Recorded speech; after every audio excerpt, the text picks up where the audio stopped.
Hey, what's going on, brand storytellers? Okay, so before we get into this episode on storytelling and story structure, I got a little bit too excited. So since this, tends to be my topic of expertise, I accidentally threw the entire kitchen sink into this episode.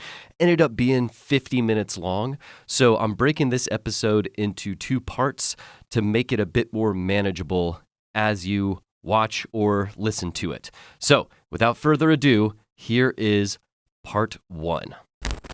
Welcome back, brand storyteller.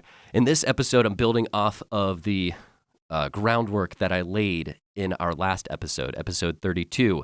We're continuing on with first principles here. In episode 32, we talked about our mindset, what our ultimate goal is with brand storytelling, strategic storytelling through our marketing communications, and the ultimate goal is to establish and build a genuine, real relationship with our audience. Building off of that, the next obvious first principle of what we're talking about here is storytelling and story structure. So I thought it might be fitting if we just devote an entire episode to walking you through my 6-step framework that I include in my guidebook, Turn Strangers into Advocates. So highly recommend that you go and you download that guidebook because it would be a really great future reference. But this episode itself, we're just going to walk through that. First off, I feel like I'm getting ahead of myself. You realize that stories have a structure, right? Like that, we have to cover that first, that stories aren't just a surprise. They're not just like thrown together accidentally. They don't just grow up at random. Great stories follow a specific structure. And if you really start to study this and dig deep into it, you'll come across Joseph Campbell's work. Joseph Campbell studied mythology, and he started to notice that there were specific trends and common characteristics across cultural myths. And he identified these characteristics, created a 12-step framework that is so commonly known as the hero's journey. It is a cyclical story framework where a hero sets out on a journey.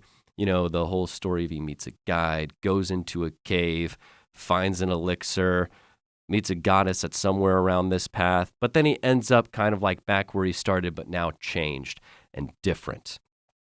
That's the hero's journey. Why it's interesting that you would identify so many commonalities is very similar to the archetypical commonalities that Carl Jung identified, is that there is a link amongst our psychology. That our minds are kind of connected. They're designed in the same way. We see the same metaphors, respond to the same symbols, structure stories according to very common principles, even cross-culturally. Storytelling is, in essence, a sort of framework for how we process and experience life. Okay? It is a framework for communicating experience between ourselves, and it's a framework for us to understand experience. Stories have this amazing ability for us to empathize and learn. So, through a story, we can learn a lesson, learn information, learn a skill, right? Gain knowledge, but then also, maybe not a skill, but gain knowledge about something. Skill requires practice. But then also empathize. We can learn, so it's like we can learn intellectually, but we also come to an emotional, psychological, almost a soul understanding. All right? So with each story, there's a plot. There's those external actions that take place. So they're the obvious actions that take place. It's the drama that unfolds on the page, the drama that unfolds on screen, the direct drama that we're witnessing. But then there is an underlying thematic arc, a character arc, a internal journey that the character goes on, or an internal theme that is being communicated that underlies that external thing.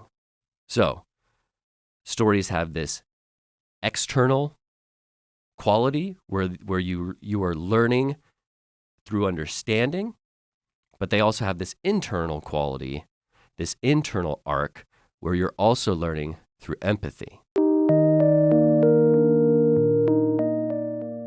And you can kind of like start to see how we've developed our story structure by you look at how we actually live life. As I said, stories are a model for life. They're a model for how we communicate and come to understand the human experience.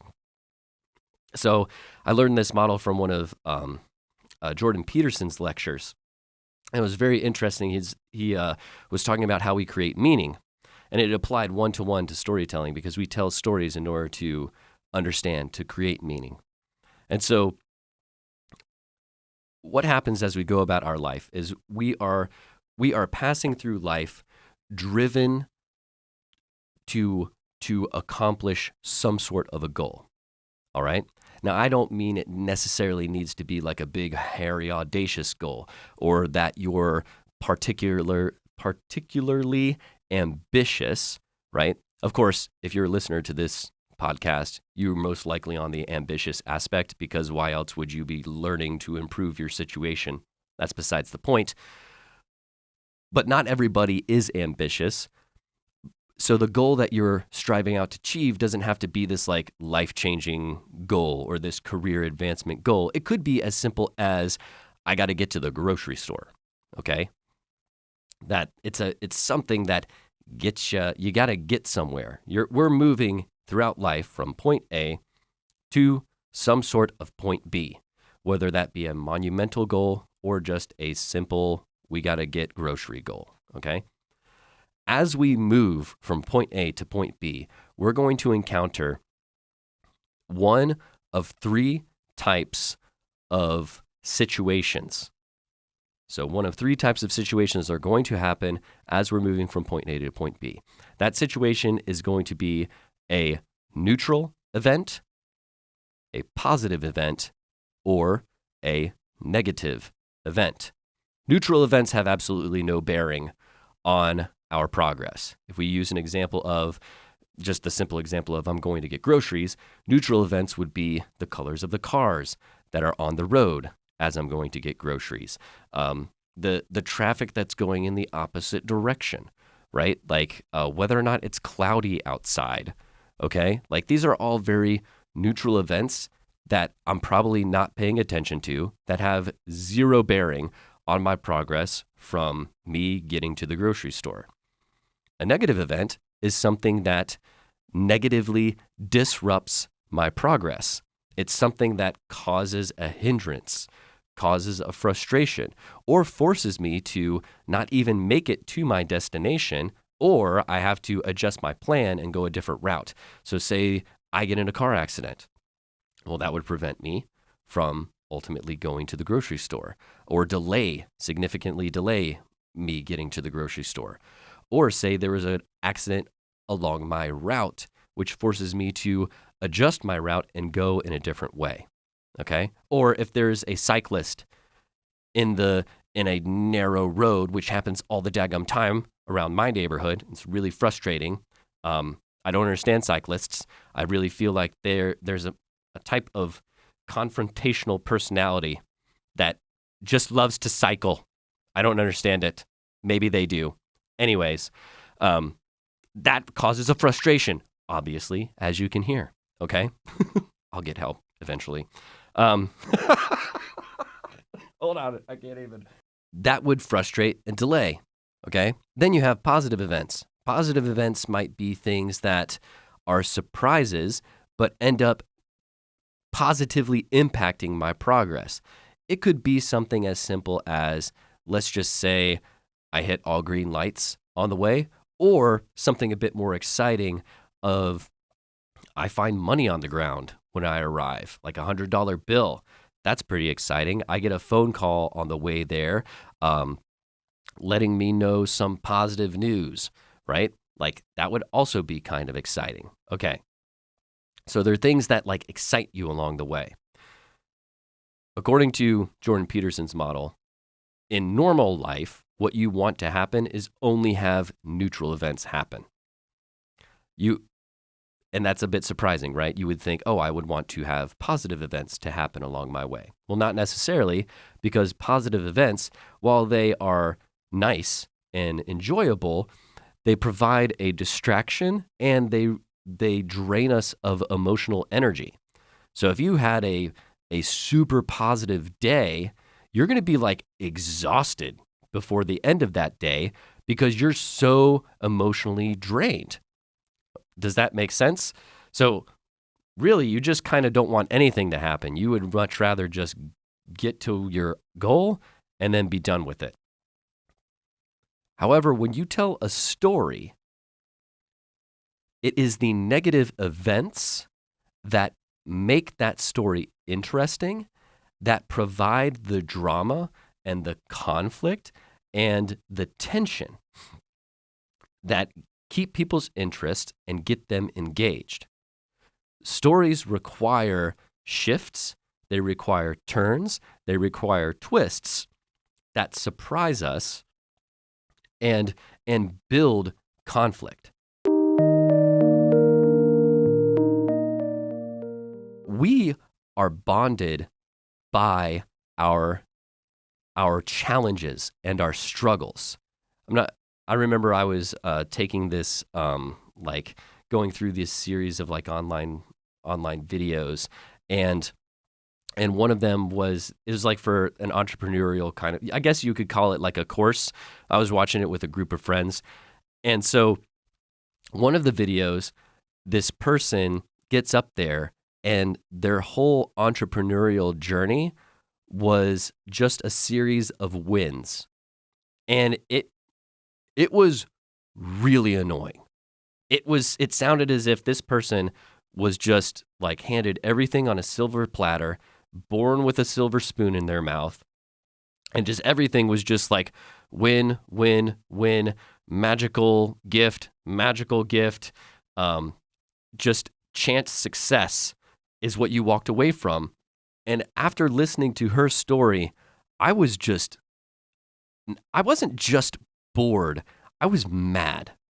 I was super mad because it felt like it not only was like envy and jealousy kind of like growing up inside of me, because it's unrealistic. That's not how life works. Life just doesn't work with all of these positive things happening to you one after the other, after the other, after the other. Eventually, you're kind of sitting back and you're waiting for, when is the negative thing going to happen? Because deep down, we all believe in a moral code, not necessarily a moral code. It's a moral equation to life. That there's this deep belief within us that eventually the events of our lives will add up to neutral. That if someone starts telling you that, oh, they just had this awesome, like they just got promoted and then they just got a check in the mail for like $4,000. You're now starting to get a little nervous because you're thinking that, man, the next thing they might find out is someone died, right? Like it's that common phrase in our culture of like, now I can't even say the phrase right, but it's like you're waiting for the next shoe to drop. But it means like we don't believe that positive things can continue to happen ad infinitum. Much in the same way that we also do not believe that negative things can continue to happen ad infinitum. If you hear somebody's story where it's just negative thing, negative thing, negative thing, negative thing, your heart kind of starts to go out for them because you want something positive to happen to them, because by this point, You believe they deserve it. Okay? So your heart is drawn towards people who are suffering because you want something positive to happen, and your heart usually becomes hardened towards people who just win all the time or have all these things just magically are happening to them because you now want it to be taken away. You want something bad to happen to them. It's a natural response. It's a natural reaction. So, struggle kind of draws us in and connects us and causes us to empathize with each other. All right? And that is why stories emphasize struggle, and they don't just emphasize positive things to happen, because the positive thing shuts us out of that connection. Whereas struggle and pain opens our heart a little and draws us in, and then we want to see something good happen at the end. So we want to see people succeed. We want something good to happen to them at the end. We don't just want bad things to happen to bad things to happen to people. It's not like we're sadists, right? But it's usually in the response to that moral equation that all of us believe in. And so stories inherently follow this moral equation. The simplest story structure can be found in copywriting. It's problem, agitation, solution. Your customer, you dig into your customer's problem. You identify your customer's problem. You dig into it. You agitate it a bit to make them feel it and sit in how frustrating that issue is. Then you provide them your solution. And now your solution looks amazing because you've just met them at this point of frustration. What exactly is a story? I've been going on and on about these characteristics. Let's go ahead and just clear out the mist, because when you talk to people about what a story is, I have found and I have noticed that there often does not exist a very immediate, clear understanding of what a story is, which is interesting because of how saturated our life is with stories. The lack of a definition is puzzling to me. It's kind of yet at the same time, one of my colleagues, Esther Choi, has referenced this as being we're fish surrounded by water and fish don't see water. It's so ubiquitous that we often just don't point at it and explain what it is. Unlike, say, a bridge, right? Like a bridge is a path between two disconnected points. It's a platform that connects you from point B to point A because there's some sort of void between those points where a normal road or a normal path would be unable to connect those points. So therefore, you need a bridge. You need some sort of thing that is suspended above a void that connects two paths together. I didn't even read that ahead of time. That's just off my, pull that out of thin air, right? Can you do the same thing for a story? Now, very often you hear the common definition where people will tell you that a story has a beginning, a middle, and an end.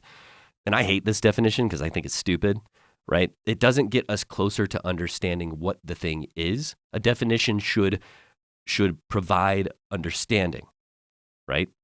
It should not continue to mystify. And anything time-bound has a beginning, a middle, and an end. A car siren or car horn and an emergency siren, those have a beginning, middle, and end.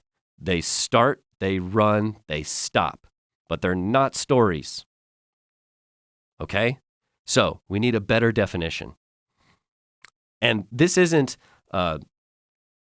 really to blame us specifically. It's a cultural thing, this lack of understanding of what storytelling is. Because if you go to the definition, you try to define, if you go to the dictionary rather, you try to define what a story is, you're gonna find probably one of these definitions, that a story is a chronicle of events. Okay, well, that kind of makes sense, but it still doesn't totally make sense because you can sit down and listen to your friend struggle to tell you a story, but what they're actually telling you is a chronicle of events. And it's super boring and it's a total waste of your time. And you listen to that and you're like, that is not a story. And you would be absolutely correct. It's not a story. A story is not a chronology of events. It's not a series of events. And then if you continue to read on, you might read that a story is a narrative. Okay. So what's a narrative? If you find the definition of narrative, you're going to find that a narrative is defined as a chronicle of events or a story. So we're in this terrible situation where we're trapped in circular logic. Do you understand what that means? It's like there's no, the definition, the key term is defined by its synonyms, which is therefore defined by its key terms. You're not allowed to do that. It's called circular logic. That means that nothing is anchored to truth. There's no actual definition here. Everything just still continually remains ambiguous and not defined. We need a definition that helps us clearly understand what this thing is. So the definition I like to use for a story is a character who wants something and endures a series of obstacles in order to get what they want. A story also makes a promise to the audience that it's going to take them on a journey wherein they will learn something at the end which fulfills the promise. And lastly, a story is a logical argument which leverages emotion to make sure that its points stick. That is my three-tiered definition of a story. And with that three-tier definition is my understanding of story structure laid out. Okay, so let's just start at the top and we'll work our way down. A story is a character who wants something and endures a series of obstacles in order to get what they want. So you've got a character who wants something. They are driven by a desire for something better. The whole reason you want something is you are currently dissatisfied with what you have. There is the whole drive to desire comes from dissatisfaction. You either don't feel satisfied with your current predicament, or you've come to believe that what you have is not good enough, or maybe even where you are is oppressive or painful or frustrating. It's one of those levels. You either are in pain and need to flee from that pain, you're restricted and limited and need to get out of that, which is very similar to being in pain and need to get out, or you feel unfulfilled and bored, and you either need that level of fulfillment or need some sort of excitement. That is all your current status quo, your current situation that you find yourself in, and therefore a desire grows inside of you to want something better because you're trying to move. All stories are some sort of movement from, like I said, point A to point B, this place to a goal, and you're trying to improve your situation in some level. You can reduce most stories down to some form of fulfillment or status. That there's the environment is bad or oppressive, the person's trying to escape that, or they feel inadequate internally and they need something better to fulfill them. Okay? So you've got a character with a driving desire who's in a current situation that they're dissatisfied with, and they want something better. And so they venture out to obtain that better thing. And they endure a series of obstacles. So the whole story that you're watching then is this drama that then plays out where our character, who's really focused on obtaining a goal, has to now go through some sort of crucible, some sort of gauntlet where they're constantly battling problem after problem after problem that keeps popping up that they keep having to solve. That is their series of obstacles in order to get what they want. And therefore, at the end of this story, they will have exited that gauntlet, gotten out of that rat's maze, figured out the solution to the problems that have been facing them, which ultimately culminates as a personal growth moment. So they become who they need to become. They finally reach that personal growth moment to receive their reward, to get what they've been struggling to get. Now, with this definition, it could go one of two ways. You could either tell a tragic story, but a tragic story still follows this framework. A character who wants something and endures a series of obstacles in order to get what they want. The definition does not say whether or not they get what they want. They are simply going through these obstacles in order to get what they want. In a tragedy, they don't get what they want. That's why it's tragic.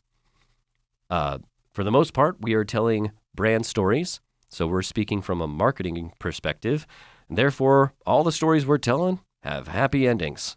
So I can't really think of a time when you're telling a tragic story, because even if the story that you're telling is framed as a tragedy, you're still providing your solution at the end. So even if you're doing like a political hate ad and you're smearing somebody, you're still then bringing your candidate in as the solution.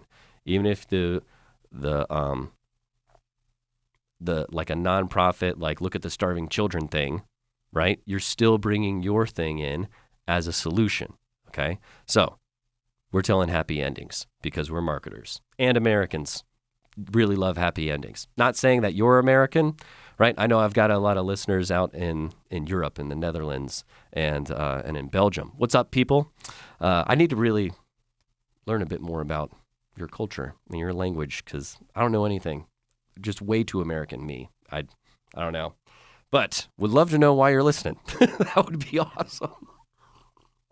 Okay, so ignorant American here. My apologies. But in America, we love happy endings. We hate sad endings. We hate ambiguous endings. Love our stories to be buttoned up real nice at the end of it.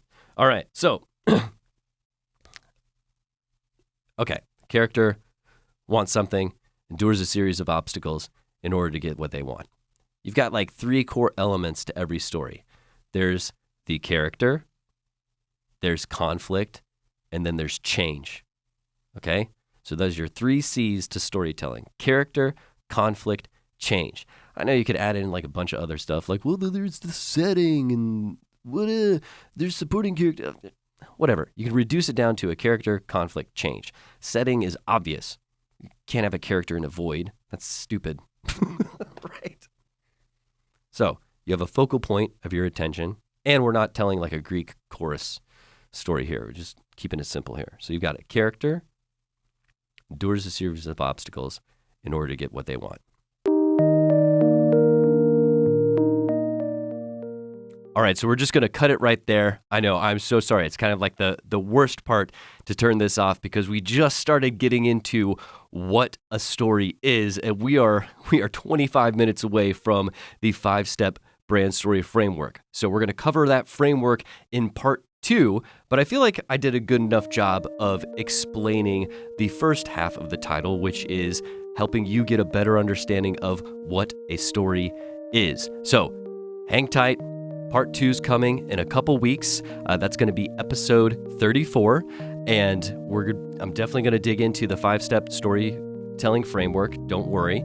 In the meantime, if you're struggling to figure out what your brand is and what your story is, how to draw that out and bring that to life, contact me at mcnabbstorytelling.com. I'll take you through my Storytelligent process, help you identify the core essence of your brand, craft it into a meaningful story that truly connects with the heart of your audience, and then help you map out a content strategy that will bring this story to life. Or if you're a creative and you want to take your storytelling skills to the next level, or elevate the skills of your entire team, we provide training, workshops, and even one-on-one coaching to help you do just that. Again, reach me at mcnabbstorytelling.com, and I will see you in the next one. Take care.